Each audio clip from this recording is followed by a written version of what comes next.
The Trek Geeks Podcast Network is proud to have Fansets as its presenting sponsor. Fansets is the place for amazing pin collectibles with over 300 officially licensed Star Trek pins and new releases every single month. Stay tuned for a special discount code on your next order at fansets.com just for being a Trek Geeks listener. Fansets. Our pins have character. I'm so glad we read these live. This episode is also sponsored by Science Division, the makers of the galaxy's first interactive tribble that you can control with your very own smartphone.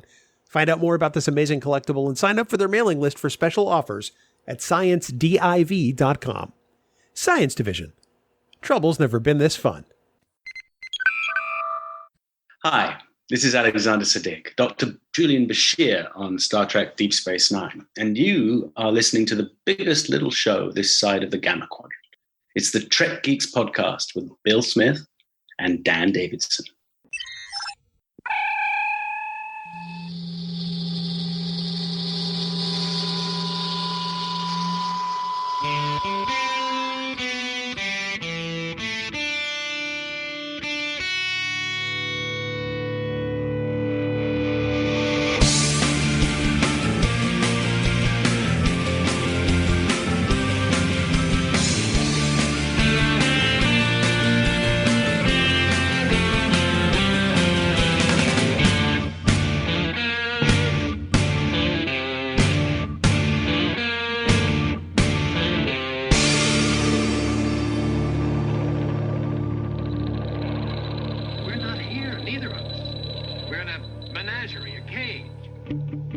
From the climatological office at Podfleet Command, where we're monitoring the weather situation around the entire planet 24/7, 365. It's the biggest little show this side of the Alpha Quadrant, the flagship of the Trek Geeks Podcast Network.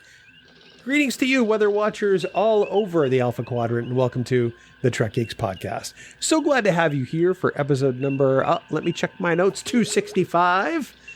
And we've got a great one on tap for you today, of course. By we, I do mean my illustrious co-host and I. You know, if he were going to chase storms, I would encourage him to get right up real close. I mean, like closer than any human has before. Just, that'd just make my day. Dan, you're the very buoyant co-host of the Trek Geeks Podcast. You're Dan Davidson. Welcome aboard, buddy. Thanks, man. Buoyant and climatological. I didn't even think I'd be able to say that word, and I don't know if I screwed it up or not, but I'm glad to be here, regardless of whether I can talk or not, because it's always fun to sit down and talk Star Trek with you, my friend. 265. Wow. That's a lot. Next week is going to be 266. Will that be a lot? Yeah, it'll be a lot more. It'll be one more than a lot. I don't even know what I'm talking about right now. I'm just excited. I always take some kind of amusement out of how excited you get by the number incrementing by one every week. It's like, awesome. Wow, that's a lot. My God, who would have known that would have happened, right? Like, why can't next week be like number 287? It's just great how it's always by one. So it's called math. Thank you. It's not hard. It's not hard at all, but I usually make it so. Get it? Anyway. I'm aware. Yeah. This week, Dan, we've got an interesting topic. We're going to step outside kind of the usual stuff that we do to talk about something scientific as it pertains to Star Trek a little bit. Yeah, absolutely. You know, sometimes it's good to sit back and talk some serious stuff here on the podcast and not just always, joke around. And we're going to joke around anyway. Who am I kidding? But we're taking, climate change is something that's very in the forefront these days on what's going on with our planet and how we can better preserve it and do good things. Weather is always something that people talk about. And we figured, you know what? Let's mix those two together along with Star Trek. So we've got a fantastic guest joining us today. Her name is Katie Nickolaou. She is a meteorologist way out in the Midwest, out in Sioux City. Somewhere, Iowa, Idaho. I always forget. Wait, Sioux City, Iowa. Idaho. Idaho? Do you even know the geography of the United States? I do. I couldn't remember if Sioux City was in Idaho or Iowa. That's all. But I knew it would come to me. I knew it was Iowa. Just let me finish. Just sit back and hit mute. I'm talking right now. So it's going to be fun having her. She's actually on CBS 14, way out there in Sioux City, Iowa. And it's going to be a great conversation. I mean, we've been watching her on social media, and she really is great. She makes weather fun, and that's one of the reasons we wanted to have her on also. She's a huge Star Trek fan, and I really think she's going to be able to teach at least one of us something, because chances are both of us learning something is going to be pretty remote, because we're dumb. Right? Yeah, we're not bright. I mean, I'm confident that I'll learn something. Well, that's but I mean, what I was you're just thinking. you're one step above margarine. I mean, there's a hashtag for the week. Wow, margarine. Hashtag one step above margarine, and not even the really good kind. I mean, we're talking store bought. Parquet? No, that's the good kind. Oh, okay. We're talking store bought. Oh. Store brand. You're like the no name margarine of the Trek Geeks podcast. Oh, Yeah. I appreciate that. Acme. Like the Or anvil. Aldi in this case. Yeah. Yeah. Yeah. Wow. Well, Dan, a great conversation follows with Katie. Super, incredibly smart person. Has no business being on a podcast with two morons like us, and hopefully this goes well. In the meantime, Dan, how might people get their feedback and comments to us, provided they're in pictures, because we don't read very well? Yeah, well, gosh, you can say that again. We definitely want to hear from you, and the best way to do that is to get yourself the Trek Geeks mobile app for your iOS or Android device. Download it and tap on the More button for a variety of ways to get in touch with us. And while you're at it, you can check out our brand new app-exclusive shows that you won't be able to get anywhere else. Head on over to trekgeeks.com/app to get all the details. Plus, don't forget the most important and the most positive Facebook group out on Facebook is Camp Kittimer. It's the official Facebook group of the Trek Geeks Podcast Network. There's no trolling allowed. We'd never allow any gatekeeping. We just don't like it. We only want people celebrating what they love about Star Trek. So just search for Camp Kittimer, answer a couple of questions. Be sure to answer those questions, and we'll let you right in. And thank you for our wonderful admins, as always, Haley, Jackie, and Fark, because they do an amazing job running said camp. But please remember that any comments or messages that you leave us in any of these places may be used in a future episode, Bill. Wow, that was almost lyrical. Run-on sentence. Well, yeah, there's that. I mean, you would have had to stop to breathe, and I'm excited anytime you don't breathe.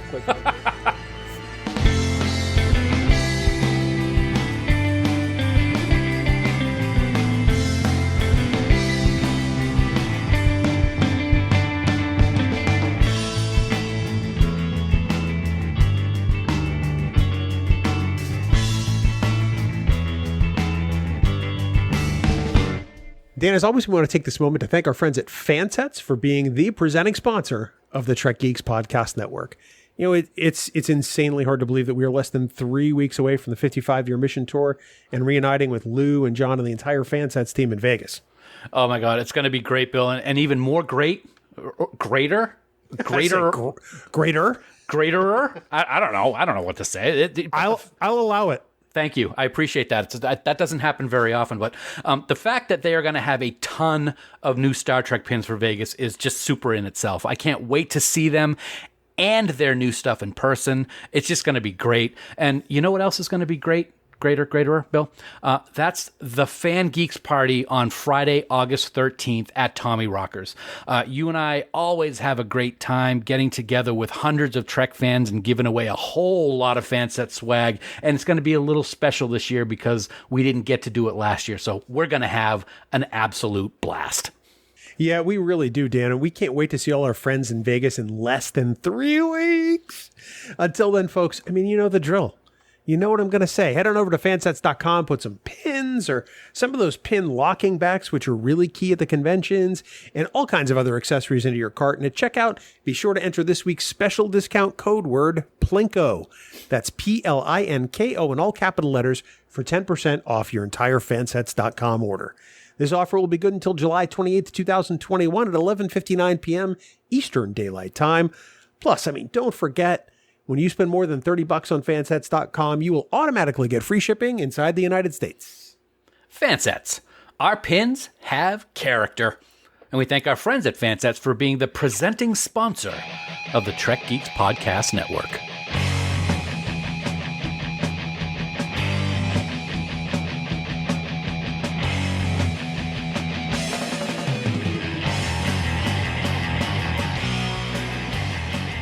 Dan, it's hard to believe. but we're less than 3 weeks out from Vegas, baby. How many weeks? 3. Un, deux, trois. Oh my God. So excited. That's a little French for you right there. I'm packed already. I've been packed for a month and a half. I don't know what took you so It's long. the first time. It's about time you beat me at something. Well, every now and then the sun shines. We're still here. We're helping you get ready for Vegas because it's been a while for all of us. At least 2 years for people who go regularly, maybe more for you. And we just want to help you get through Vegas and have the best time possible, Dan. Yeah, I remember my first time I had someone to show me the ropes on how to Vegas, and that was you. I had a great time my first time out there, and it's been fantastic ever since. But, people may, you just said it. We haven't been in a while. People may not have gone before, or it may be your 20th one. Who knows? There's still things to do. Sometimes things can be a little overwhelming, so we're here to help you out. And what better way than to have, I've said it before, people are not going to get tired of this because it is kind of, he did change his Twitter. He said he was going to do it last week. He did. He is Mr. Convention. He is Ron Wrobel. He's joining us again for like the 5th time in a row to talk about how to prepare for Vegas. Good to see you again, Ron. Good to see you. We got to wrap this up so I can make my way to the airport already. I like to get there a little early. I hope you're not hitchhiking because it's a bit of a walk from where you are. Guys, this week we're going to talk about what to do nighttime edition. After a full day of convention activities, there's a whole other nighttime and evening and late night sort of block of time that you may have on your hands. So I guess the first question, Ron, is what now? There's a lot of stuff to do, and I always struggle with this. I'm from the East Coast. I live in Maine, and by the time I get to Vegas, I am so bad with jet lag.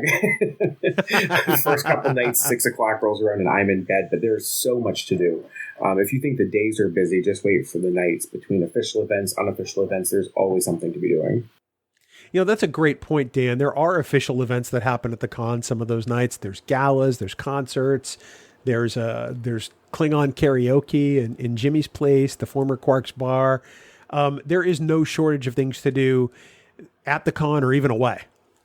I don't know what you're talking about. I'm always in bed. I know. No, just kidding. No, it's amazing. Vegas is one of your favorite places in the world, and it's easy to see why. There is just so much to do, and I got to tell you, the things that you just talked about, there's so much going on. One of the things, of course, that I love, of course, and you can tell by my svelteness, is dinner. I love dinner. I love dinner too, and of course Vegas has some of the best restaurants not only in the country but in the world. So there's some great places to eat. One of the things you need to do is download Open Table for your phone because it's a great way to make reservations and see what's out there and available. And you are not going to go hungry when you're in Vegas for the convention, Ron.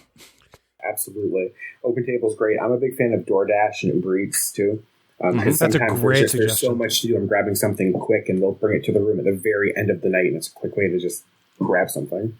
Yeah. That's a great point. I've been Vegasing since really before I had ever been introduced to DoorDash or Uber Eats, and that's a really great option, especially if you're looking to save a little bit on your travel budget. If you are going to make a reservation somewhere, I would imagine there are a lot of restaurants that are still requiring reservations simply just to keep headcount under control. Mm-hmm. So, Dan, that Open Table suggestion is spot on. Another thing that people can do is check the hotel info in your room for coupons and other discounts for restaurants right at the Rio, or maybe even related properties through Caesars. Like we've said before, Vegas runs on coupons, and that's a great way to not only save yourself a few bucks, but to also maybe just be able to get a table at a restaurant at the hotel itself, Ron. Groupon's a great alternative as well. I know last year there's never any guarantees, but they were running a Groupon for like $25 at the Rio. You could do the buffet with all you can drink, beer and wine. So I was able to do that a couple times. It was, such a great deal. I can see I'm going to abandon my keto for that, Dan.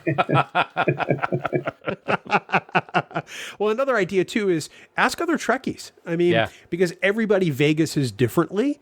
And that's a great way to get some sort of tip. Maybe you want to do something different for dinner. Dan, I'm pretty sure somebody else is going to have a great suggestion. Oh, absolutely. I mean, it brings you out of your, I don't want to say comfort zone, but what you're used to. You talk to somebody who talks about a restaurant you've never even heard of, and they say, I think, for example, maybe, Bill, you said it to me, like the best Thai place you've ever been to, we're going to this year because I love Thai food. So you're going to get different ideas from different people, which is, that's awesome. I mean, we're all one big family when we're out there, so share the love. If you know any locals, Ron, that's a great way to get restaurant recommendations, and there are plenty of them that go to the Vegas Con. Right. Absolutely. And I say, too, go back to social media. I know a couple of years ago, there was a Facebook group for vegans at STLV and making recommendations and taking screenshots of menus where there were options. So there's always social media you can turn to ask for advice. So, guys, let's talk about entertainment because, I mean, Vegas is also the entertainment capital of the world, it seems. If there's a show that you're interested in seeing, odds are you can get to it in Las Vegas. You can book shows through any of the hotels that actually have the show. Or I did some research today, and it seems that the discount tickets booth for same-day shows has still not reopened. The Tix for Tonight, which has been rebranded as Tix for Vegas. They have 8 locations across the Strip. I've used them before to get same-day tickets to things like Penn and Teller or one of the Cirque du Soleil shows. They have not reopened yet, and they have not announced when they will. So if you're looking for tickets, Ron, using either the hotel concierge or the hotel ticket booth at any of the hotels might seem like the best option. Absolutely. Plan ahead, check the websites. I know I was really excited to see RuPaul's back out. I might get tickets to go see that. There's so many different shows to see, especially if you do get away from the Rio, if you're able to travel at all. There's so much to see in Las Vegas. Take a break, get to the Strip, and just see what's out there. It's funny because I know that the last time we were in Vegas, I really, really wanted to go see the Michael Jackson Cirque du Soleil show. I can't even say it. And I never got the opportunity to because there was so much going on. So I love the idea of going to a show and seeing something that you've always wanted to. I just personally don't know if I'd ever have the opportunity to do it. So I probably would have to be like kind of forced to do it. But I think it's a great idea for people that have the time and the desire to get away from all of the Star Trek stuff for a little while to go see one. So yeah, I think it's great. I find I need to unplug a little bit at nighttime. Now, granted, there are some events that we'll be doing at night where we can't necessarily unplug, but there's the before that, there's the after that, because I mean, we probably go to 3 a.m. those nights to go to bed at 3 a.m. But this also brings up the topic of bars. Now, of course, not everybody drinks, but all of the bars in Las Vegas have a healthy non-alcoholic selection.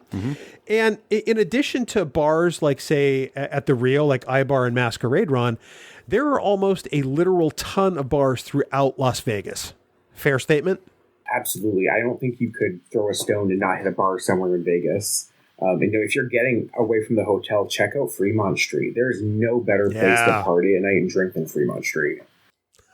That is a great suggestion. Plus, they have that sort of show on the ceiling or whatever, the videos on the ceiling there with that giant video screen. Dan, do you have any favorite bars outside of the Rio or favorite places you like to go?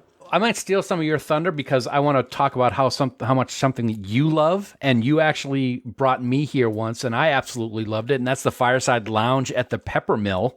And for those of you who don't know where it is, it's a North Strip across from Resorts World, and like you said, it's one of your favorite places. We've gone there to eat and go to the bar, and it's an absolutely fantastic place.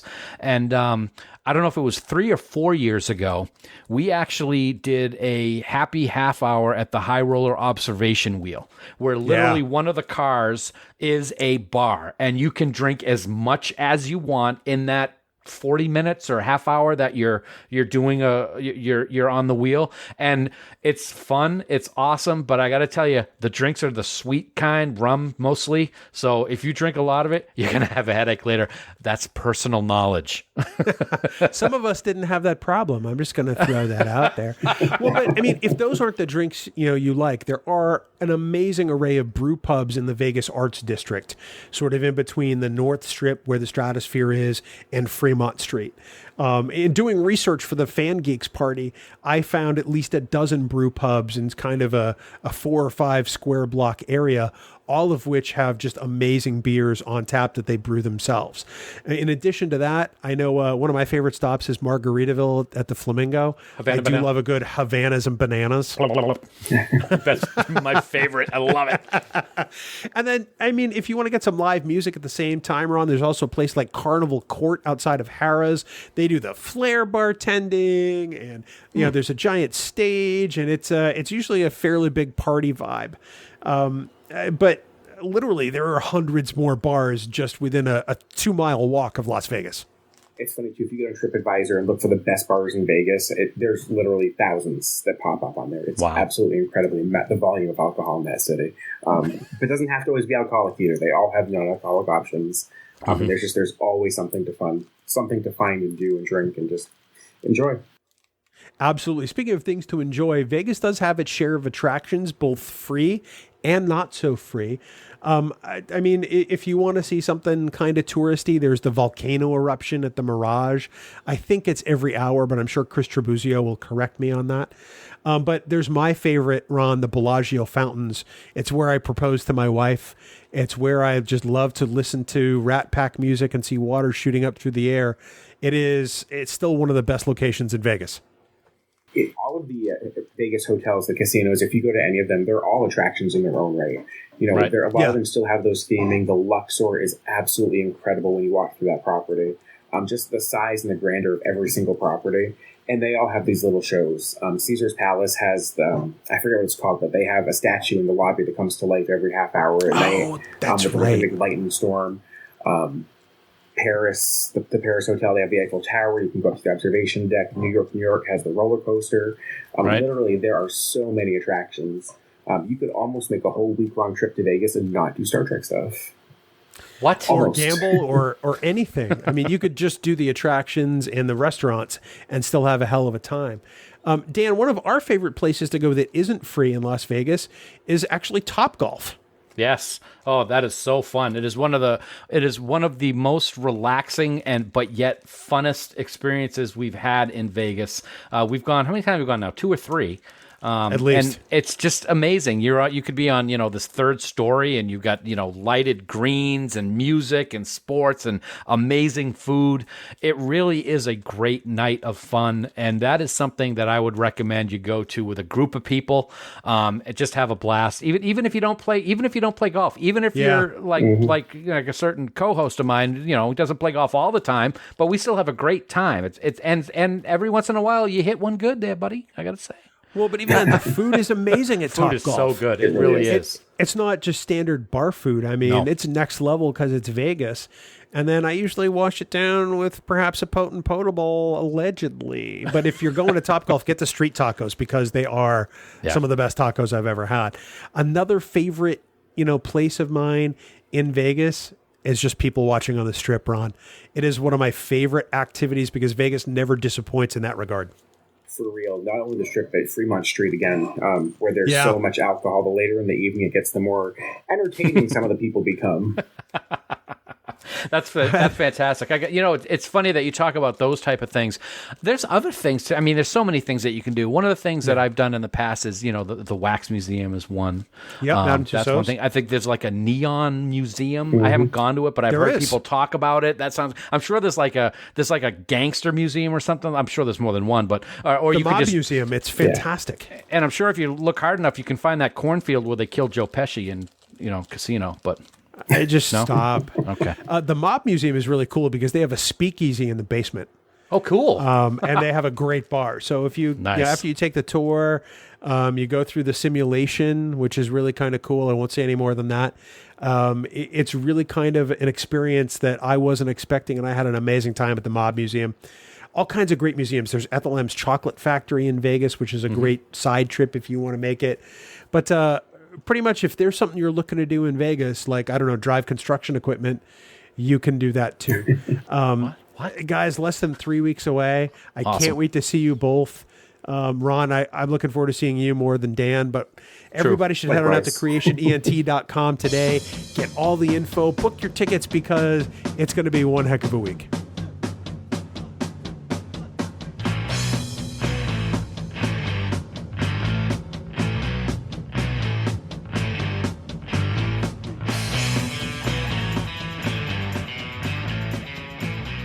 Friends, if you haven't checked out the galaxy's first interactive Tribble from Science Division, I don't even want to talk to you.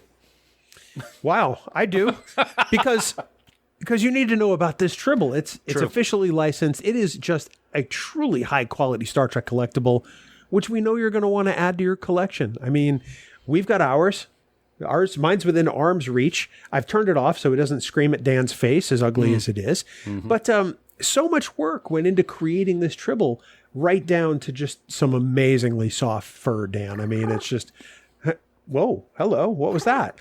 Plus the sounds this Tribble makes, unlike the ones that Dan's making right now, straight out of the original series. You're going to swear this Tribble is straight out of the Trouble with Tribbles, and it's just dropped right on your door.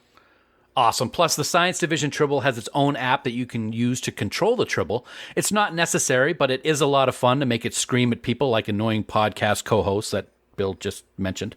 Fret not, however. Everyone except Bill knows that, you guessed it,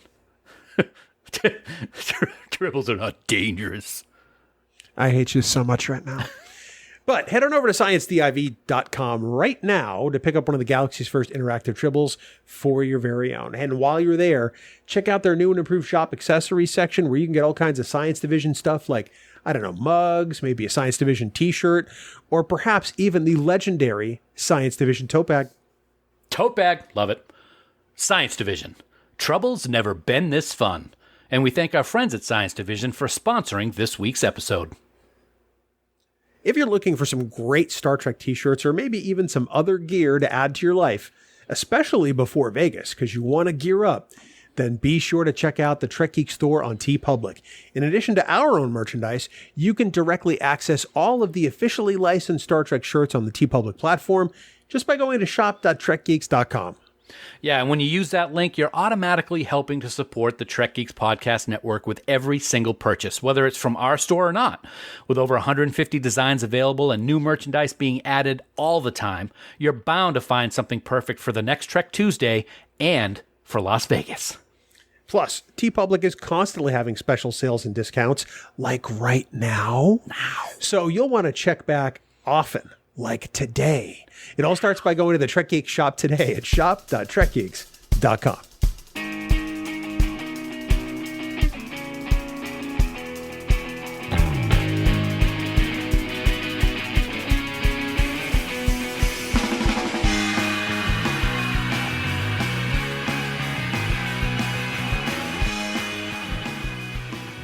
So one of the things that we like to do is, of course, talk to people. And talk to people who are a lot smarter than we are, because let's face it, we're not that bright, especially you, Bill. Sorry, it's true. You know, the truth hurts sometimes, but we're not going to let that stop us from learning something about weather and climate from somebody who is really smart and who also is a fellow Trekkie. You may have seen her fandom forecasts in her Starfleet uniform on social media, or possibly even chasing the occasional severe storm on her social media. She's the morning meteorologist for CBS 14 in Sioux City, Iowa. And right now, she's going to attempt to teach weather to two complete idiots here on Trek Geeks. She's Katie Nickolaou. And Katie, thanks so much for joining us. I'm really sorry in advance for all the stupid things that Bill's going to ask and for the stupid comments I'm going to make. So thanks for being here. Yeah. Oh my gosh. I love it. There's no such thing as a stupid weather question because someone pondered it before you did. I guarantee it. So you are not alone. Oh, we're going to set that bar super low today. Fantastic. I can't jump. So super low bars, I'm good with. So you have the morning shift at CBS 14. That must mean you get up pretty early. 2 a.m. to 10 a.m. Sometimes earlier.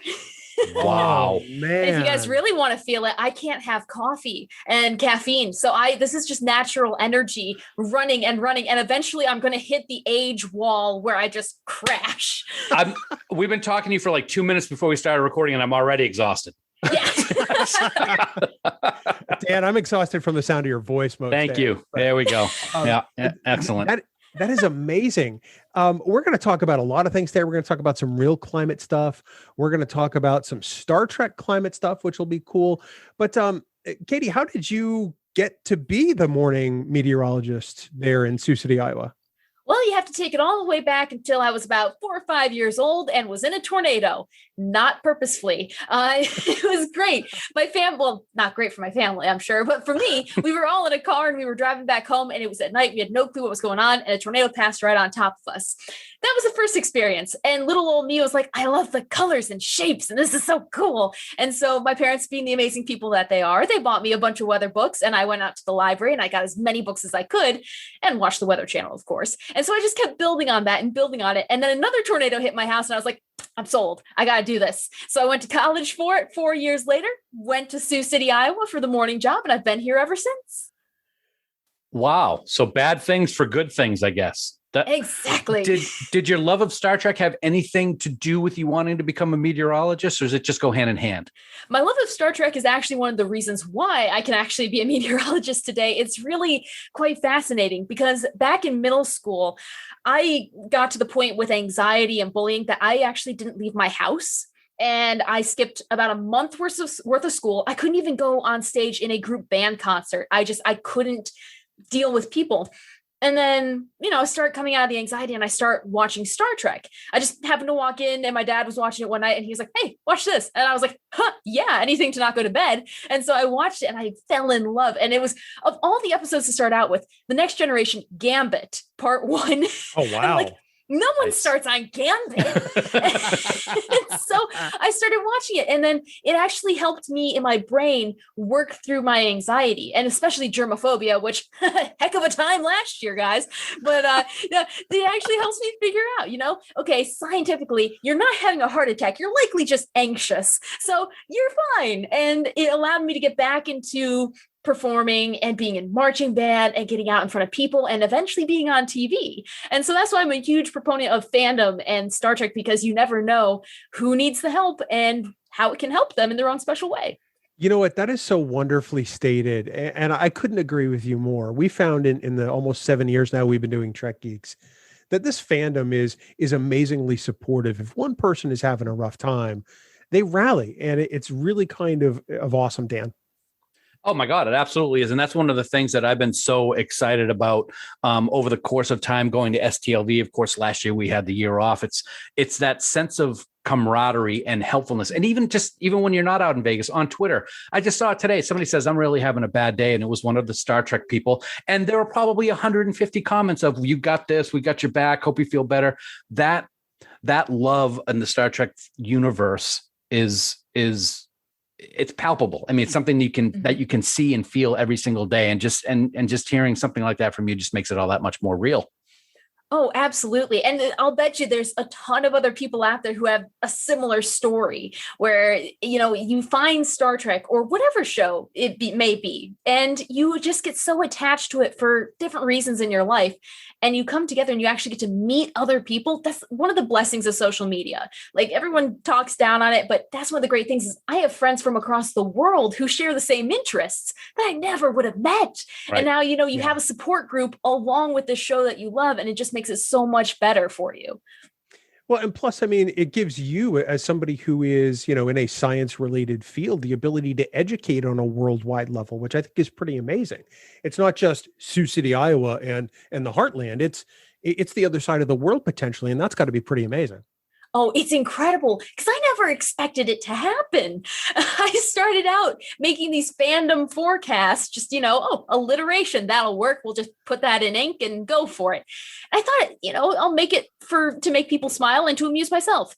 Never did I think that was ever going to blow up. And I think I had viewers from like almost every continent.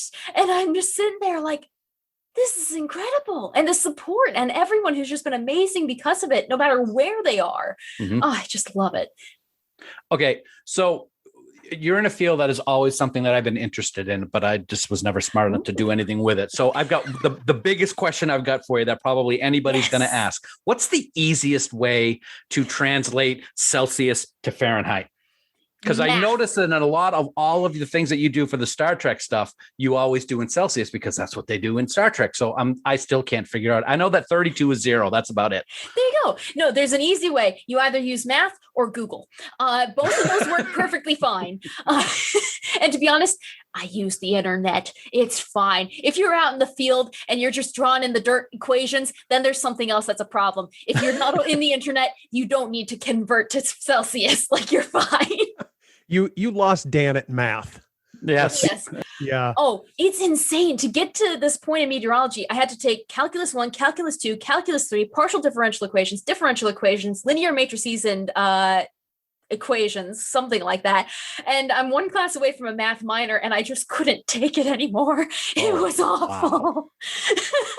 Wow. You have to be data to be able to deal with that. Yes! I certainly can't do it. Oh my gosh, no. Throw me in the field and tell me what cloud is that. I got you. I can do that. If you tell me to do these random theoretical equations, I'm like, you know what? We have computers for this, guys. It's the 21st century. We're okay. I don't need to memorize it. Yeah. So, I mean, 2020 was a weird year. Let's be honest. We had a lot going on. Yeah. There was enough for people not to want to leave the house, let alone the fact that there was a pandemic that prevented us all from doing it. But so far, 2021 has been one of the craziest years that I can remember as far as extreme weather is concerned. You look at Lake Powell is down 40 feet just from last year. The Western United States has an extreme drought growing on. The Northeast U.S., where we live, has had more rain in the first 13 days of July than we've had in all of 2021 so far. So, Katie, what the hell is going on? Oh, that's a great question, isn't it? I love it. No, it's actually really interesting because the best way to describe it really is the atmosphere is a fluid roller coaster. And the atmosphere acts so much like the oceans as far as turbulence goes and movement and the different layers. We just kind of think of the atmosphere as a liquid sometimes in meteorology. It makes it easier. And so if you think about it, when you're going up a roller coaster hill, you are building and building and building, and then you come crashing down that hill and you go into a divot. So you have a ridge at the top and a trough at the bottom. The West Coast is on that hill, and it's kicking warm air all the way up into Canada. And all underneath that hill, all that support is just heat. And then when it comes crashing down, it takes that cold air, rides along the warm air, and produces insane amounts of water. And that's why the East Coast, on its little trough exit, has all of this rain. And there's nothing to shift it in the atmosphere. Mother Nature's constipated. I don't know if we need to get Miralax on the phone or what, but nothing is moving. It's painful, very painful. And so fingers crossed we get some changes to happen. But right now, our atmosphere is so bulked up in both positions that you just have to have a massive shift in a weather pattern to push that ridge and trough off to the Atlantic and give us something new.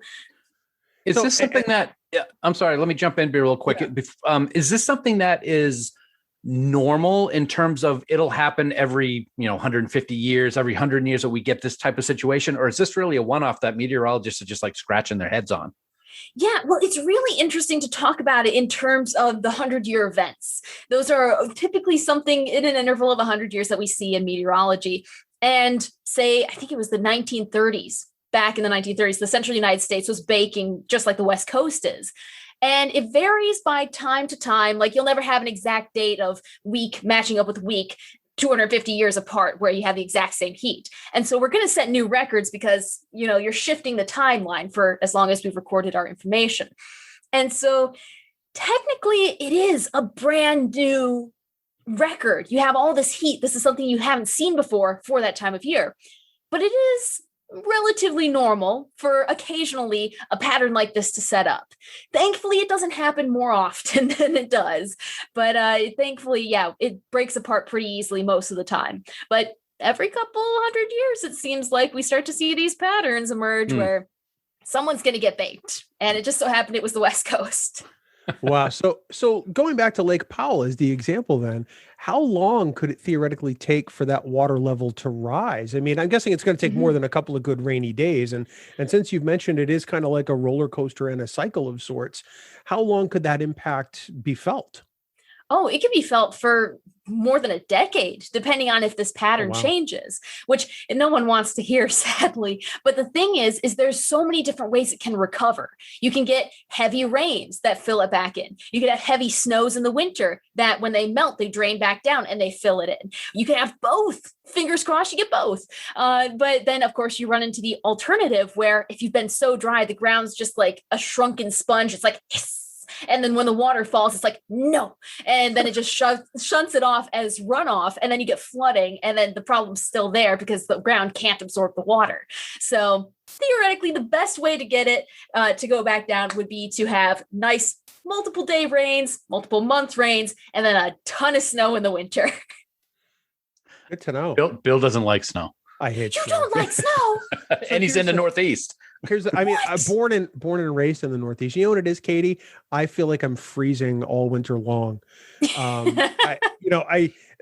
Genetically, I have poor circulation. And so when it gets cold, I feel it from about November all the way through to May. And I hear it. No. Yeah, like my hands are like today, it's 63, 64 degrees or so. My hands are freezing. What? Yeah, we got down to 140 below zero wind chill this winter. Like the cold doesn't bother me either way. Oh my God, that's my idea of hell. Yeah, no, See, I told myself when I got the job out here, because I read the Little House on the Prairie books, I was like, I want a good old fashioned blizzard. I want 5 feet of snow. I want the Arctic air. Haven't had any of that. I'm just like, come on. Come on. And my brother's now in New York and he's experiencing like tropical storms and tornadoes. Yep. I'm just like, what is going on? It's crazy. Wow. Is there a way that we can get Dan to do the farm report somewhere in Iowa? Because I think that would be fantastic. Huh. Oh my gosh. Yeah. Well, coming up tonight, I got to go in early for my shift because we're going to have storms with strong winds and hail and tornadoes even potentially. And I'm so ready for it. See, I'll be here. I'll be sleeping. So thank you, Bill. There you go. Actually, you can always look at it on social media. Absolutely. So a second ago, Katie, you were talking about how these things happen in patterns of about a century. So one of the more commonly repeated arguments that we've heard regarding climate change, which we can get more into detail later, is, well, there's only 150 years of recorded weather history and Earth is 4 billion years old. And people will just say it's just cyclical. So how do you respond to something like that, being a professional in this field? I think the best way to do it, because a lot of times it's either pick one side or pick the other side, but you can actually pick out elements from both sides of the argument that are good. And instead of focusing on like, oh, that's wrong and that's wrong, just be like, actually, that part's right and that part's right. So if we put it together, we can explain it. So say, for instance, our cycles. There's this thing called the ENSO cycle. El Nino, La Nina, you hear it in the news, they're buzzwords, and they just change our weather patterns. Yep. Well, occasionally you can get those patterns to last 10 years and they flip-flop, or they can do it in shorter term. And so that's very short term. But if you look at the long-term climate is 30 years or more of history. You can tell that there's variations going up and down naturally, but then there can also be additional parts that say, for now, past the Industrial Revolution to where we are now, it's going a little bit faster. So we'll see, okay, well, is that a natural part of the cycle? Or is there something that changed that coincides with that isn't necessarily, what's the word? It's not causation. But you can see if it is causation or if it's just coincidence. That's the word. I've been up since 2 a.m. I don't know how you do it. But yeah, you want to make sure it's not coincidence and that you can actually see that there are direct ties. And that's the big thing that I stress, especially in the age of social media, is actually look at the science and the numbers. No one wants to. I'm a scientist and I don't want to because it's a lot of numbers. But if you actually dig into it, you can find all this key information that sometimes gets weaponized for one side or the other of the argument, when you can actually look at it and be like, no, it actually shows us exactly the straight path ahead.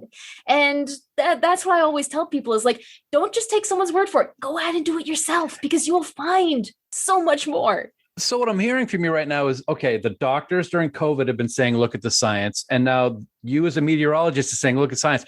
I think the dum-dums should start listening to the science. Yeah. Just saying, Bill, start listening to the science. Okay, I'll start listening to the science. And that's the thing too, is like, I'm a youngin'. I'm 24 years old. I'm a young. And my generation in school, you don't usually go for the sciences, and it's kind of nerdy. Most people tend to prefer English or some sort of drama art. And it's like, yeah, that's great. Science though, yeah, no matter what you do, you have to have a firm understanding of it. Otherwise, we're done for. Yeah, no, you're 100% right. And I think science always fascinated me as a kid, but I didn't have the math skills, and I just didn't have the attention span to stay that focused, especially in like the 70s and 80s. Yeah, Dan's wandering already. He's like, who am I? Who am I? But it's interesting to hear that. I mean, I'm not going to call you young, because I mean, you were an accomplished professional at this point. Oh, I mean, well, thank you. You're working in science. You've got a job that, gives education and information to a lot of people, especially at critical times. And that's amazing. I'm always fascinated by how weather is predicted and how accurate it is, because it wasn't that long ago where we all used to say, somebody needs to get that weather guy a window. Mm-hmm. Oh, yes. You must deal with all kinds of computerized models for a given storm or generic forecast. How many models do you look at in order to determine the forecast? For me, in a given day, it's around 6 or 7, but there's tens of, and even hundreds of models you can pick from all across the world. And some of them are for short term, like they only go out 12 hours. And they're really nitpicky, and they're like, haha, we're going to beat these humans. They never do. And then you have the long-term ones that are like, we're going to get blasted with 40 feet of snow. It's like, no. You physically can't. And that's why I'll always have a job, is because computers aren't quite as smart as they think they are. You always need that human to just be like, hold up a sec. So, but yeah, it's incredible. And that's part of the field of meteorology, because a lot of times people think, oh, meteorologist, you're just one of the TV people. No, you got researchers, you got National Weather Service government workers who provide all these models for free for everyone. You have broadcasters like myself, which translate all that model data information to more of a public lingo.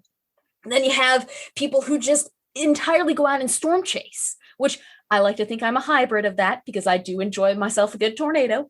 But it's really interesting to see all the different facets of meteorology coming together in order to pull that time span of how long we can forecast and get it right much farther into the future. You just said something there that really caught my ear, about loving a good tornado. And I sit over here on the other side of, on the coast of the country going, no way in hell. So you have been known to chase the occasional storm there in the heartland. Does it ever scare you? Never. I told my boss, it was a month ago, actually, I was storm chasing. She goes, aren't you like stressed enough? I was like, no. I'll tell you what. The real world stresses me out. You put me in front of a tornado, I can tell you what's happening, where it's going, and I feel so at ease as long as I'm in a good spot. That's amazing. It's so great, because in college, I spent 40 days out west storm chasing over a span of 4 years with a professor who's just amazing in the field. And you get to see all these cool little cloud features and just things that look science fiction-esque, like they look like they're made in a graphic simulator, and they're real. And once you know how to read those signs, you feel at ease, and it's just incredible. I'll tell you what, if you ever get the chance, go outside in a windstorm when there isn't lightning, because, I got to add that plug. If there's nice wind, stand next to a power line and listen to the wind blow across the line. And it makes this eerie whistle. Yes. And it is the coolest thing. I have heard that. I know exactly what you're talking about. Yep. Yeah, because one of the local supermarkets that we have has the giant power lines, and every once in a while there'll be the wind, and I'm like, "Hun, do you hear that? What is going on?" And I always look at the wires, but it's like the wires don't make noise. So you can just hear the whistle, and you think you're going insane. Dan, I'm pretty sure that was the noise in between your ears. I don't think that was the power. That is a lot of space. I was going to say though, Katie, the closest I will ever get to going storm chasing is putting my DVD of Twister into the machine and putting play. Oh, but see, that's the calling card for storms. Yeah. That was the thing on all of our storm chases. The night you watch Twister, the next day you will see a tornado. And then I'm never watching Twister again. You are summoning it without realizing. Yeah, stop summoning the thunder, Dan. Yeah, bring the thunder down is right. Absolutely. So out here in the sorry, go ahead. No, go right ahead, buddy. You're I up. say out here on the East Coast, I mean, we get more hurricanes than anything else. Yeah. I think we're due. Yeah. It's been a while since we've had one really hit New England, and I'm just being honest, Dan. I mean, I'm not a forecaster, but I feel it that I get the sense we usually get a late summer one when it happens. I think this year it could be the year. We just had Elsa like 48 hours ago. Yeah. That was a rainstorm. What are you talking about? It's still a named storms. That's all we need. Come on. And it was the fastest we ever got to the letter E so far in hurricane history. Yeah. So, do you guys want to know a total side tangent about hurricane names? Yes. I have to tell people this every time I talk about hurricanes. So we name hurricanes, and that started back in World War II because, when you were in the Army and in the Navy, and you were in the Air Force, you had to name these storms because if there were more than two at a time, it got a little difficult. So they thought, let's name these destructive forces of nature that are unstoppable after our girls back home. So they named them after their wives. And that is how hurricanes got their names. And then eventually, as we set through time, we're like, all right, we'll add in the guys. But destructive forces of nature, women back home. There you go. They're always in charge. I'm not going to argue that, right? You're absolutely right. And it's probably the female name storms that have probably done the most damage. No, that could be wrong. Oh my gosh. No, well, someone could do it. I'm sure there could be research on it. Yeah, I bet. I mean, Katrina's on the top there. So got Katrina, Sandy. Yep. Oh, yeah. That's right. All right. So as everybody knows from watching and listening to you, you are a huge Star Trek fan. Yes. Do you actually, let's put you on the spot. Do you actually have a favorite occurrence of a weather-related issue in Star Trek throughout all of Star Trek's history? Deep Space Nine, when they're on Risa and Worf decides to help the eco-terrorists take down the weather grid. Hate that. Hate that those guys. So terrible, but that is so awesome. Just instantly no, it's so true because it's like the idea of having a weather grid, like a single supercell thunderstorm has the same power as 5 atomic bombs. So being able to control that, it's a dream. I would want to have a tornado in my front yard. If I could control that, it would be like a Halloween decoration all year round. Oh my gosh. The kids come in to fly around. That's Let He Who Is Without Sin actually is the episode name, I believe. And that was going to actually be a question later on, Katie. So I'm going to ask it now. Do you ever think that we would be stupid or smart enough, depending on how you want to look at it, to try to build something to help control weather? Is that even possible? On a planetary scale, I don't think there's a chance. Yeah. But if you're planning on small scale, it might potentially be possible as far as putting reflective plates down in the desert to help reduce the heat and increase the albedo so the sun reflects off. But as far as controlling storms, or even as many people on Twitter have been asking me lately, weaponizing storms, not a chance. Yeah. Wow. I have some weird followers, guys. And I have a weird co-host, so I know where you're coming from. Yeah. Hey, I'm right here. I'm sorry. It's funny because I think that controlling the weather winds up in just about every decade to be in some kind of big budget movie. Yes. It seems like it's a plot that people keep coming back to as much as we've all seen it in some of the movies that are like, come on, really? But I think probably Deep Space Nine probably did it the best out of all of those, quite frankly. That episode is largely forgettable. But that really is the coolest aspect of it, aside from the fact that nothing good ever happens on Risa. Oh, yeah. No. True. Absolutely. That's right. And being able to say the multiple Horgons just walking around the beach, just like, yeah, Quark, here we go. I'm just, bye, guys. Shamaharan, hello. I want to know how his vacation went. Oh, my word. That is amazing. There are other significant ecological and environmental developments that happen throughout all of Star Trek. And I think probably one of my favorites is kind of the explosion of the moon Praxis in the beginning of Star Trek VI, The Undiscovered Country. One, it is such a great opening right at the end of that amazing theme to all of a sudden just have this planet or this moon explode out of nowhere. And you're wondering what the hell is going on. But looking at the state of our world today, because clearly it's analogous. The point is for us to draw that comparison today. I'm guessing it's not getting a whole lot better with us humans on this planet. Yeah, exactly. Although there is the potential because we could help make it healthier than it ever has been. It's just a matter of the technology actually catching up. Like batteries, for instance.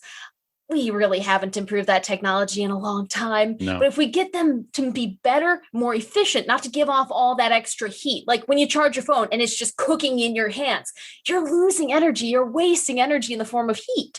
So if we can make it perfectly efficient or as close as we can actually dramatically reduce any energy, even if we didn't change over completely to green energy. It would help save a ton. That's very interesting. I'd never even thought of it like that. It's interesting, Bill. You brought up Star Trek VI: The Undiscovered Country. One of the things that I was going to bring up to you, Katie, was in Star Trek IV: The Voyage Home. Of course, we know the probe does whatever it does, which causes the entire planet to be, cloud cover and rain. And it talks about how the probe is ionizing the atmosphere or ionizing the ocean, something like that. Is that a true statement? What happens in Star Trek IV with what the probe is doing and what happens as a result in the atmosphere? From what it sounds like, I think they were aiming for going with cloud seeding. Because cloud seeding, you take the salt and ionized salt and everything, and you can add other things than salt, but salt works really well. And you shoot it up into the clouds, and it acts as a very fancy term, cloud condensation nuclei, which is just a fancy way of saying water condenses around it. So a lot of times the water can't condense all that well in the atmosphere. So there's just a little bit of water. But if you force it to condense by shoving salt up there, then you just squeeze all of the water possible out of it. And you do get rain, but boy, it's going to be dry in the upper levels. Talk about a nosebleed. Ugh. So do you think we could weaponize that? No, sorry. I think we could. Sorry, had to do it. I wanted to throw one in there at least. Oh my gosh, yes. Everyone, the chemtrail community despises me.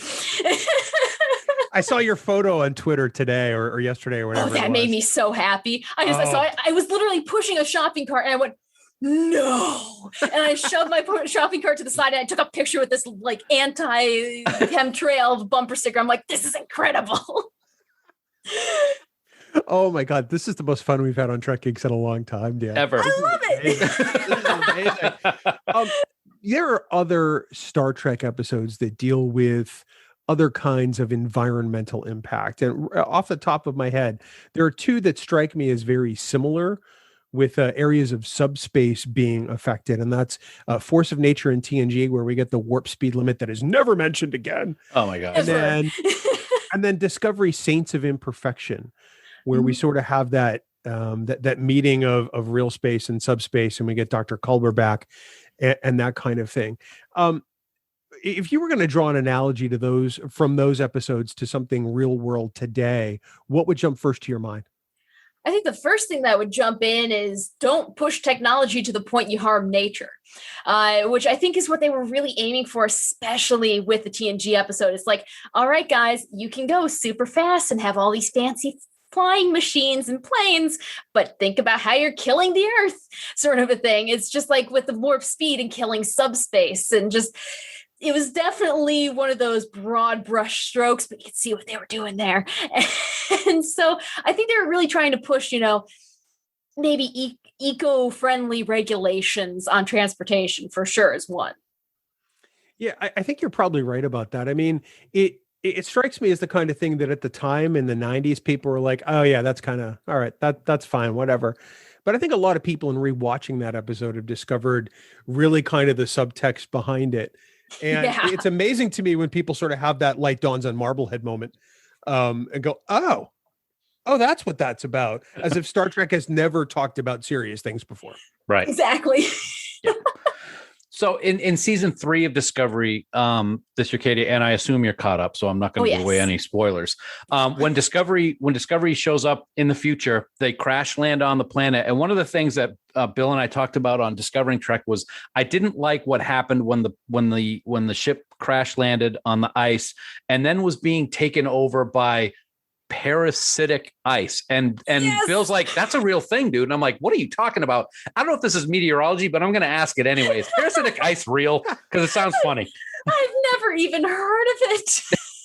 I think when I saw the episode, I was just like, what are they doing? What? That's not how ice works. Like, okay, maybe it's a crystalline entity and it's growing like ice. And this and this. I'm just like, no, they aren't. They're just gonna say it's ice. They're just gonna, son of a gun. Got a glass ice right here. Exactly. Just shaking back and forth, like, I want to be a consultant. Just call me. I'll do it for free. Just help. That's great. Okay, good. We know someone we can connect you with in that regard. We'll just say it out loud. Just say I'll work for free. They'll call me anytime. Oh, absolutely. Well, it's all CBS, right? You'll exactly. be cool. I'm a CBS station. So there you go. Boom. That's it. So do you often have to suspend your disbelief when you watch Star Trek? And is it hard? Occasionally, yes, when it comes to the weather. But a lot of other times, I'm not into those fields of physics and such. So Trek No Babble, you could say whatever you want. I will believe you, especially if you put it in out of LeVar Burton's mouth. Like, I will believe anything that man says. Reading Rainbow Generation right here, guys. And so I swear, yeah, they could do anything. And I'm okay with it until they start talking about, like, they haven't been this bad yet. Some CBS shows have, where they're like, oh yeah, we have a Category 5 tornado. And I'm just like, no. I will send messages to my family and just be like, you will not believe what they just did. So aside from that, I skip those episodes. It's kind of like me with technology when I watch anything that has, some sort of IP address in it. And they said the IP address starts with 714. I'm like, no, yeah. No, it doesn't. I don't understand what's going on now. Oh, yeah, I'm not. So one of the final questions I have in regards to episodes, Katie, is we've touched on this aspect actually a few times, but True Q, and that's the one where the girl is a Q and she has the stupidest Q thing that she does with her fingers. Yeah. I'm never like that. But in the episode, you find out that what I assume is that the continuum created this tornado to land in that very exact spot to kill the parents and this, that, and the other thing. Do you think we will ever be at the point, because tornadoes are so unpredictable, even though you chase them and you're crazy, that we will be able to really pinpoint exactly where they will land and what force they'll land at? Because from whatever I see, and I'm just a novice, obviously, what I see on TV, how can you, people are standing there and then all of a sudden it just shifts and goes somewhere else. Do you think we'll ever be able to pinpoint exactly to that specificity? I think we will in several hundred years. Okay. We need data, because right now we have all these sensors across the United States that give us real-time temperature, humidity, current conditions, and all of that. And eventually a map is going to perfectly match up once again. And so you should be able to tell, if the conditions are exactly the same, what kind of weather will happen.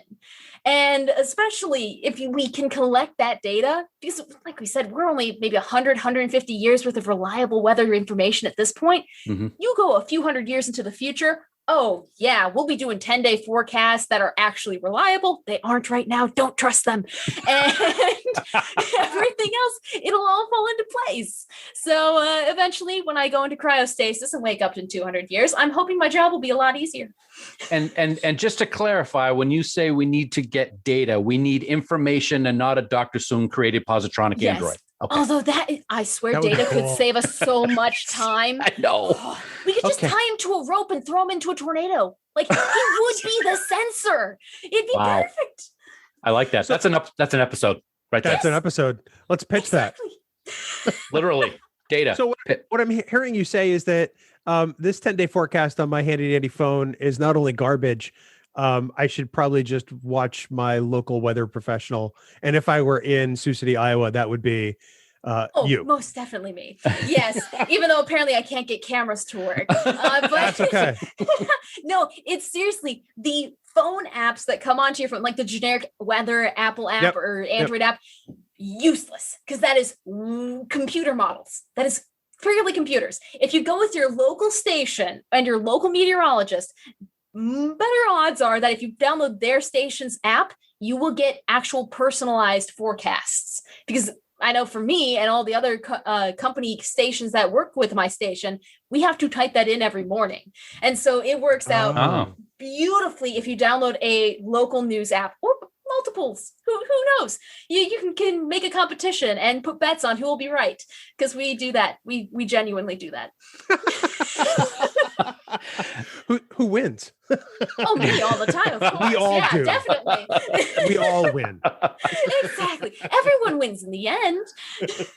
Do you know, do all these different apps, because I'll tell you one thing. I have a particular app on my phone, and I won't say names so people don't get mad, but my sister has a different one, and she tells me what the forecast is, and I look at it and I go, what are you even talking about? Because then I go and look at mine, and it's completely different. How is that possible if it's a weather app? Is it because of the different models that you were just talking about? Plinko. It's because of the game Plinko. And I will explain why. Okay. I just love the genuine shock that I get from people. So we all, like I said, we have the weather sensors all across the country, and we have that one starting point. Think of it like you're starting with a Plinko board. If you're all the way up at the top, you're 10 days out. The closer you get to the bottom, you're like 9 days out, 6 days out, 1 day out. And if you're at the top, you have the entire bottom of the board worth of prizes that you could pick from. You could have a foot of snow. You could have nothing. You could have a heat wave. You could have an incredible cool down. But once you get closer to the bottom, you start to eliminate the fringe numbers, and you start to actually be able to pinpoint what's going to happen. And then eventually you get to that 1 day point. It's like, okay, we can either get 6 inches of snow or 8 inches of snow. It's either going to fall into one of these, and then it does. And so you finally are able to condense it and condense it and condense it as time goes on, just like a Plinko board. And so hopefully in the future, it'll be a lot easier for all the models to agree, but they all take different bouncy paths on the Plinko board. And then they finally agree at the end, because they have no choice, because all the model information they're getting at the beginning all tells them, this is going to happen, you stupid computer. And it finally works. So 2 things. One, I understood that. Yes. That's the perfect analogy. And 2, good on you for promoting another CBS show, and The Price is Right. That's professional stuff. They still got to start getting you on CBS this morning. That's all I'm saying. The morning crew has to work together, right? Here's the difference between Bill and I. Bill got that. When you started talking about Plinko, I thought you were talking about Plinks, which are those little things that you throw in your disposal to keep them from smelling bad. Oh, no. So there you go. Plinko. Right, Bill? You're an idiot. Dan, you're an idiot. I don't want to confuse our listeners. I'm not calling meteorologist Katie. I literally just ordered 20 of those from Amazon like 2 days ago. So I'm just saying. It's on your brain, so it's acceptable. That's why. Dan, they're like Tide Pods. You should eat those. Oh gosh. Wow. Okay then. We get dark sometimes, Katie. Really I love it. Dark. Hey, when you wake up at 2 a.m, you embrace dark humor. You embrace it wholeheartedly. Because it's dark. Because it's dark most of your day. No. I can't fathom getting up at 2 a.m. I worked third shift for a year of my life, and it was horrible. I just couldn't adjust to the sleeping cycle. So the alarm goes off at 2. You must be going to bed at like 6 o'clock. Ideally. Last night I went to bed at 10. So it depends.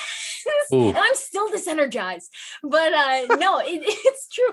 I set my alarms, usually go to bed around 6 o'clock-ish. And then, of course, if I hit snooze just once, I have a cat. His name is Radar. He will be getting a sister this fall named Doppler, so I'll have Doppler Radar. Nice. I live the brand. Nice. Nice. If I press snooze, he now comes up and he'll lick my eyelids first. And if that doesn't work, he'll just like start sticking his tongue in between my lips. I'm just like, okay, I'm awake. And he's the best alarm. So you didn't go to sleep until 10 o'clock last night? Nope. That's why your forecast was so cranky this morning. I'm just kidding. I'm just joking. The amazing here's your thing, forecast. Yeah, do what you will with it. I said good day. I can't imagine having this after this recording. You're going to get off this call and you're going to have all the energy drained out of you. You're going to sleep for days. Oh yeah. Because dealing with us has that effect on people. It's amazing. Oh gosh, I swear you guys are so amazing. This is so much fun. We learn so much stuff when we have smart people on the show, and this is definitely not an exception. Katie, yay. we gotta Bill, you got anything else? Because I could go for hours. Yes. We could easily go for hours. I think someday we may have to do a live stream called Snowed In the middle of winter and have Katie on to just talk about whatever any of the three of us want to. I'll be I in just a had that blizzard idea if you just want. now. That'd be fantastic. She could be like the Midwest version of Shelby Scott. I was just going to say Shelby Scott. So Katie, your homework is to Google who Shelby Scott is. Yes. Okay. She was an employee for the CBS station in Boston for decades. And it was actually NBC before it became CBS. Yeah. Yeah, it was. Yep. And they would send her out in the middle of every storm, even as a senior citizen. Yeah. With a microphone down there at Situate with the waves crashing against the seawall. Oh, yeah. And Shelby Scott would report in the middle of every bad storm there was. And she was just a generic news reporter. It's not like she had a weather focus. I want that. I she's a tell people legend. all the time, like, I want people to see my name on the list of people arriving on a flight and book another flight to get out of there. I want people to see me walking onto the beach and have them run away. I want to be the next Jim Cantori, but with actual hair. I was just going to say incredible. So if Jim Cantori comes to your town, you are excited and worried all at the same time. Oh, I'm not even worried. I'm just like, I'm going to stand next to him. He's lived this long. He knows something. And I'm just going to stand next to him the whole time. That's amazing. Oh, my word. Wow. Katie, your energy is infectious. I wish we could bottle some of that. I am going to think about Plinko for the rest of the day, Dan. And I don't mean the things you're going to stick in your garbage disposal. No, absolutely. But I'll be thinking about Plinko while I put a Plink in my garbage disposal. So I guess that's a win. You're and now going to need to watch. Understand forecasting. Exactly. Yes. You're going to need to go watch The Price is Right on Paramount Plus. Look, another plug. Look at what we're doing. Katie, where can folks find you online to follow you or to see your forecasts? Absolutely. Well, I'm always on Twitter. That's probably my most active area. And it's at weather_Katie. Same thing on Instagram. Meteorologist Katie Nickolaou on Facebook for everyone who still does that. And I also have a YouTube channel. It's called So Many Random Fandoms, or Smurf, as many people are starting to call it. Oh, I like that. Nice. So that's where you can find all of my fandom forecasts. I do streams every week. Well, most of the time. We've been getting lazy lately. But and to my defense, the storms have been happening on Wednesday nights. Not sure why. But we usually do live streams so you can pop on and say hi. Honestly, I just love saying hi to people. And if you have any weather questions whatsoever, no matter how silly you think it is, go for it. Because I literally made a TikTok that made me famous about people eating icicles and actually eating bird poop while doing it. I remember that. 17 million views right now. Yeah. I don't know how. I want to go get an icicle. Well, No, you don't.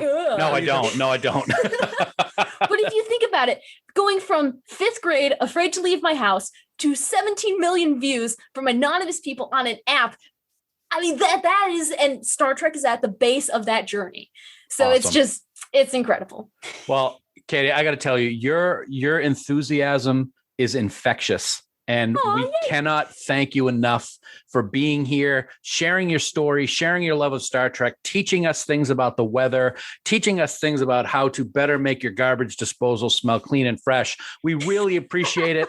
Folks, her name is Katie Nickolaou. Check her out online. If you're out in Sioux City, Iowa, you got to watch her every morning on the news on CBS 14. Thank you so much for being here. And I can guarantee you, we are going to have you back. Thank you so much. Oh, thank you guys. I can't wait to be back.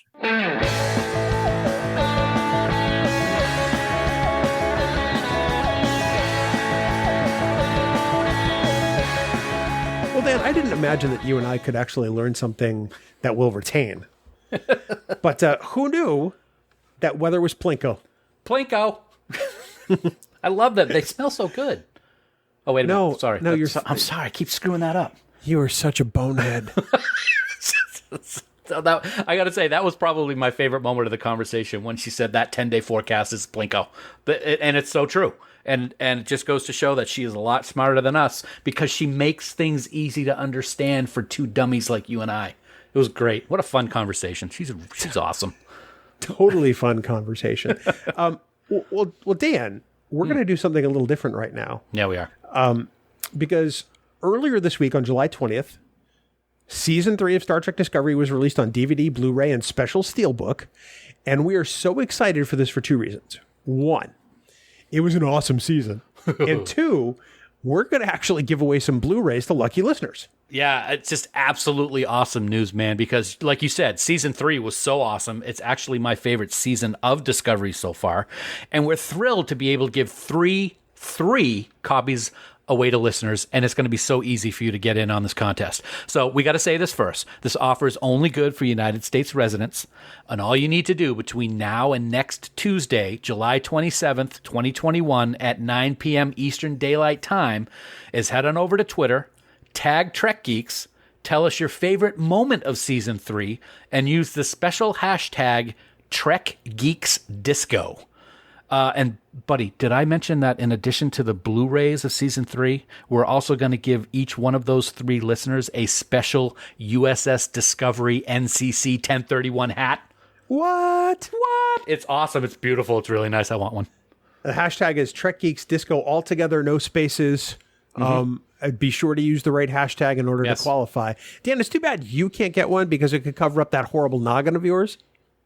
Right. Ugly. It is. But seriously, this is great news, and we're so happy to be able to give away these Blu-rays and hats. Remember, folks, we need your responses on Twitter with the hashtag by 9 p.m. on Tuesday, July 27th, 2021, and we wish everybody good luck. You know what else we wish everybody, Dan? What's that? I have a feeling. That they would listen to lots of 5-Year Mission. We love 5-Year Mission. Oh, my word. Love them. Every last note of music you hear on Trek Geeks, they're amazing. One song for every episode of Star Trek. And these, as we keep stressing, this is not parody. These are not songs that make fun of Star Trek. They help you look at the episodes in a different way, which is something I always love. So get on out to 5yearmission.net. Get all their discs sent to you because you want that physical media in your grubby little paws, Dan. And become a huge fan of the band just as you and I are. So that's 5yearmission.net. Go get all their discs. Ugly noggin and grubby little paws. Wow. Thanks, pal. Appreciate that. I'm just being honest. I know, and I like that about you. But you know what I got to say, Bill? Speaking of good things. Risa.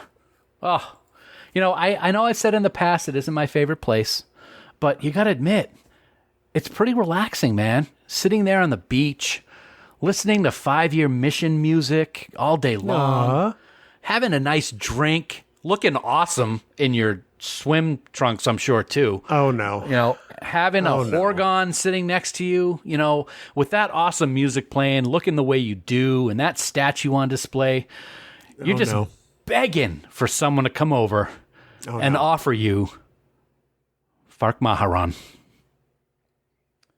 I'm game. Right here. Hello. I thought you were going to say Jafarkaran. No, Fark Maharan. Fark Maharan. Yep. That's it. That makes him sound like a villain from 24. Yeah, but it's Fark Maharan is no villain, I'm telling you. Well, it is if you do it the right way. Yeah. Oh my! I don't even. Yeah, you do. Yeah, if you had the Horgon sitting there. Yeah. Anyway, 5yearmission.net. I'm begging you. Well, begging for you. what? Fark Maharan? Sorry. Just moving on. Don't forget that you too can support the Trek Geeks Podcast Network by subscribing to us on Patreon. Dan, we have so many wonderful people who support us each and every month on Patreon. We are so grateful for everything they do. They are the reason we've been able to build out the Trek Geeks Podcast Network with so many amazing shows, and it just keeps getting better. It really does. It keeps getting better. We love every single one of you for being supporters over on Patreon. Right now, we want to thank our associate producers for Trek Geeks. We are so grateful for their support. So thank you so very much, Vikram Bhatt, Luke Burnham, Brad DeMag, William Edward M. Jr., Patrick Escudero, Brandon Everidge, Andy Fark, Kimberly Francis, Jonathan Hamilton, Ryan Jeffs, John Krikorian, Sean Lynn, Jamie McGregor, Aaron Mollenkoff, Casey Pettit, Helen Reed, Tim Robertson, Greg Rozier, Sarah Rutlinger, Eric Sakian, Adam Sanders, Tim Serdar, Heather Sohn, Blake Strike, Rick Tatro, Lisa Tomlinson, Jessica Dax Vincent, Ron Wrobel, and the gracious and wonderful Connie Hutchins. Very gracious. So wonderful. Dan, we also want to thank our Trek Geeks producers for their support. They are Mike Bovia, Chaz Bradshaw, Kyle Castillo, Peter Craig, Andy Davenport, Craig Ewing, Jackie and Chris Hackney, Kimberly Hartman, David Hood, Julianne Jordan, Lionel Marchand, Rick Mason, Matt McGonigal, Jim McMahon, Darren Metcalf, Charlie Mulvey, Sean O'Halloran, Jamie Rogers, Casey Shafsky, Jim Stoffel, Chris Trabuzio, Ken Tripp, Christina Werther, and the lovely and talented Jess Vashon. Dan, the senior producer of Trek Geeks, is the downright delightful Jude Tatman. Okay. Did you know that? I did know that because he's awesome. He's fantastic. He's frequently fantastical. But he's downright delightful. And downright delightful, absolutely. We always love talking to Jude.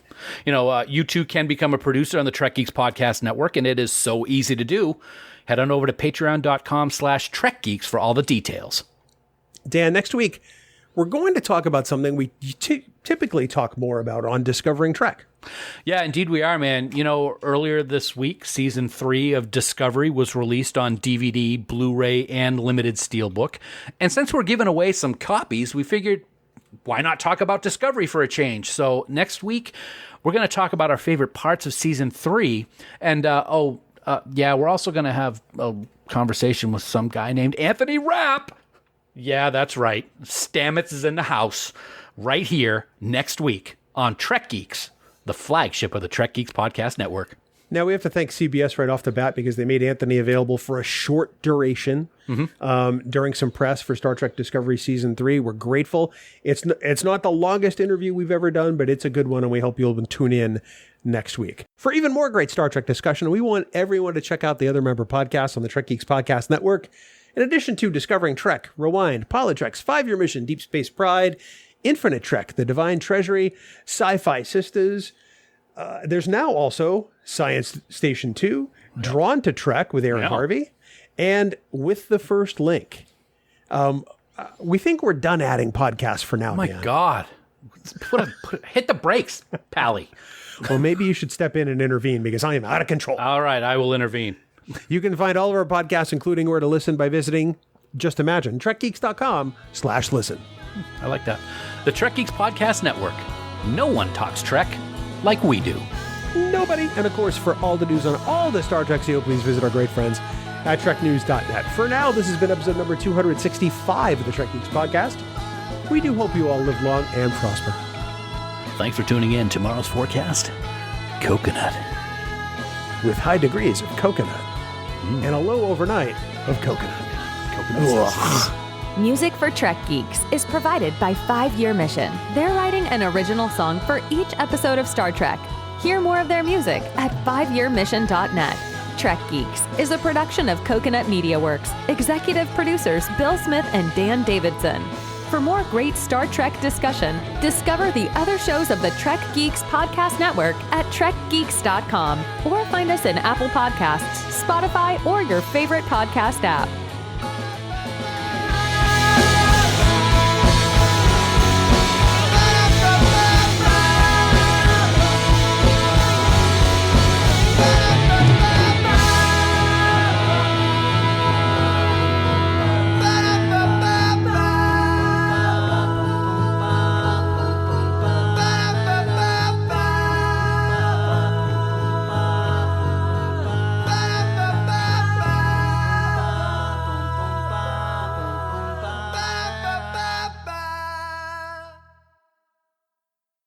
Well, hello, Dan. What? Bing bong. Bing. I'm getting there, Dan. Oh, God. Let me start over. Okay. Well, hello, Dan, and bing bong. I'm not doing this. You just did. What's You up? just did. I'm sorry. How are you, Bill? Oh, God. I'm doing fine, Dan. Welcome, everyone, to Trek NPR, where we talk about all of the Trek that fits. And that is to say, Dan, we talk about all of the Trek. That fits. All of the time. Because, Bill, no one talks Trek like we do. I think that's a very apt statement, Dan, and I thank you for bringing it up. Please stop. Okay, now that everybody is asleep. No, see, it still doesn't get any better than when we did that for episode 15 and you introduced coconut. But every now and then I do like to kick it off with Trek NPR. Little NPR going TGNPR. YO. What is wrong with you? There's a lot of things wrong with me. I mean, that goes without saying. Yeah. I'm certain of that. Yeah, absolutely. But that's all right. I don't mind. It's okay. Oh, good for you. Yeah. So excited to hear that. So you know what else is exciting? I don't Your have face? well, that's always exciting. I mean, come on. Especially when it's got a target painted around it, right? Oh. Yeah, I know. So I don't have my Lego Infinity Gauntlet yet, but I do have the light kit. The light kit has come in already. So I have no idea how to do that. So I'm going to toss it right over there. Fix the newel post. Right over there. Fix it. Yep. So yeah. Well, the nice thing is I mean, I'm sure somebody has done this already. Yeah. There is an instructional video on YouTube. I'm sure. almost positive of it. Yep. Or if not, you get to wing it. Yep. I had to wing it with my Vegas set. Yep. And after about an hour of trying to figure out what the hell I was doing, then I called up the YouTubes. Right. And went for it that way. I'll just get in there, and if I can't do it, I'll get upset, and then the kid gauntlets will come off, man. Boom, boom, boom. What is wrong? See, you've got those big old sausage fingers. I do. So you might want to use a pair of tweezers to help place some of those wires. Seriously, that's what I had to do. Oh, I have a whole kit that I got because I used to have those. I still do have some of those foil models that come in flat foil, and then I got a whole set of like tweezers and pinchers and everything like that. It's funny that you say sausage fingers. We used to tease my dad that he had Gollum hands. Remember Gollum in The Lord of the Rings when he the first one in Fellowship when he reaches up over the rocks and they're all like brrr. What? Brrr. He had pretty freaky Gollum hands. Yeah. I wish I had screenshot that just at that moment because it would have been amazing. The moment's gone. I'm a little off my game today. That's all right. I'm a little off my game. That's all right. It's been a wicked busy week. Wicked. It's been a hellacious week, and I don't know what the hell's going on. I don't either. Even Sue's been wicked busy with her week too, at her work weeks. And I've slept like crap this week. Well, let's see. Saturday night we had thunderstorms, as you probably recall, and our Callie is deathly afraid of lightning. Yeah. So the lightning was bleeding through the curtains, which means she was trying to burrow herself in between the bed and the nightstand, which is not safe. So I ended up being up with her for like a couple of hours in the middle of the night, Saturday night, trying to calm her down. So yeah, it's been a long sleep nights, long sleepless nights. Long sleep nights. Long sleep nights. You've done the same with me in Vegas. It's amazing. I have. Well, I know you don't like lightning, so I gotta rub your belly. There's a lot of things I don't like, including you. Me. Yeah, there you go. See, I know where you're going with that. And then yesterday, oh my goodness, so it finally dried out for a change here in New Hampshire for the first time in several days. So I had to mow the lawn. Ugh. You could see the air. It was so thick. And because it was so humid, all of the little mini tiny black flies were out, and I had swarms of them around me while I was mowing the lawn. I hate those awful. things. Yeah, it was terrible. Terrible. They always eat me alive when I go outside. Yeah, I was getting them in my eyes, so I'd be rubbing my eyes with my gloves, and then I'd have dead bugs stuck in my eyebrow, and I had to try to get it off, and it was bleh. I'm sure this is riveting listening for all of our podcast listeners. Well, you know what? It is an outtake, so we talk about whatever, and you will listen, and you will like it, people. Wow, I don't think yelling at the listeners is the way to go here. I mean, what did they ever do to you? I like your badge. Thank you. It's very I'm nice. wearing one of the Star Trek Discovery Enterprise magnetic deltas from Fansets. This is not an ad because no. I bought this. Yes. In fact, we buy all of our pins. Yeah, we buy our pins from Fan. Yeah, we give them the business because they're awesome. Give them in the business. We were customers of Fansets long before they were ever sponsors of Trek Geeks. So, absolutely. But this is probably my favorite Delta pin they have ever done. It's pretty. It's gorgeous. It's pretty. Yeah. And it's heavy. Yeah. I like the weight of it. I'm kind of thinking it will be transformed, the name of it, to the Strange New Worlds Delta, is what I'm hoping. Because I'm hoping that's the Delta that they use in the upcoming Anson Mount television series, who was just named to be Batman in an upcoming DC animated movie. So psyched about that. What? I'm also excited for the science and engineering division Deltas when Strange New World ultimately premieres. Because they got to do those. They have to do those. Yes. It'll be interesting to see. I was thinking about this the other day, and I don't think it's anything we've ever talked about on the show, so I'm going to talk about it here in the outtake. They were never pins in TOS. They were always embroidered right onto the uniform. Like I patches, wonder when they're going to change that, if they are going to change it in Strange New Worlds, if they have Here's the thing. I don't think they need to. I don't think they should. All right. Because it was 55 years ago. Right. Yeah, who cares? It was interesting also, speaking of Deltas, how somebody pointed out that in yesterday's Enterprise, your least favorite TNG episode probably besides Farquaad, that they were tapping the comm badge in the Monster Maroons as a communicator, which was interesting. Yeah, that was Jamie Rogers who pointed that out. Yeah, Jamie Rogers. Nice job, Jamie Rogers. And I think that was in our internal Trek Geek Slack. There you go. How about that? Yeah. I'm on top of it. Riveting conversation. I'm on top of it. So we're just over 2 weeks. Oh, my. Just under 3 weeks, really. 2.5 weeks to go to Vegas. How you feeling? I'm feeling awesome. Can't wait. Yeah. I am a little...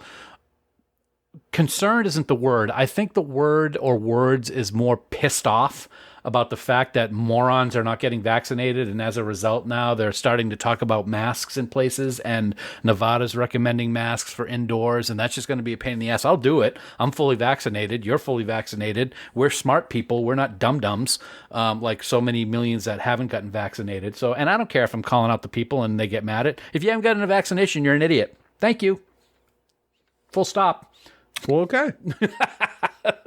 Can't really find fault with that. No. I mean, the important thing to remember here for anybody listening is that even if you are fully vaccinated, the Delta variant does not care. Nope. It's not that the vaccine doesn't work against Delta. The idea has always been that it will keep you from winding up in the hospital or keep you from being dead. So, it's still important to get the vaccine. It's still important, though, to take the precautions in Vegas and mask up. We are going to be wearing masks, I'm sure, pretty much, or probably the entire weekend in the dealer's room. And, or the weekend, it's practically a week, it's 5 days. It's a whole weekend. But we're going to take the precautions necessary to ensure that we can have a safe and fun time. And a safe and fun return, and nice and safe when we get home too, and keep our loved ones safe. But I'm feeling really good. I'm excited. I am so psyched about the party, the Fan Geeks party on the 13th, Friday the 13th. But it's still going to be awesome. Can't wait. We'll see what that looks like as we get closer. I mean, I don't anticipate any changes, but based on actions that Nevada and Clark County may take, there may be an impact to the party down the road. We don't know. Yeah, we'll find out. So we're going to play it by ear and just assume that everything's going to go the way we want it to. That's right, because that's the way it should go. I mean, it's been a long road getting from there to here, so we might as well look forward to it. I'm going to ban you from your own podcast. I didn't even ask for that one. It just kind of popped in my head. Like most thoughts. Or I should say, in your case, most thought pieces. Yes, because they sometimes... Squirrel. Jeez. All right, there, jerk. Anyway, Are you ready to do this? Let's learn some weather stuff. Yeah. From somebody super smart. Very smart, very bubbly, very happy.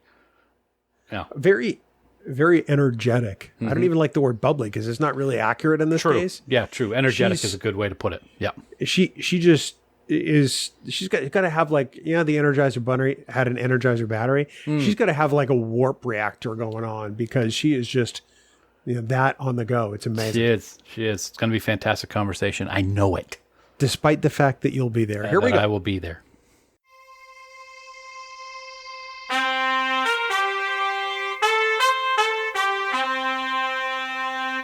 Coconut.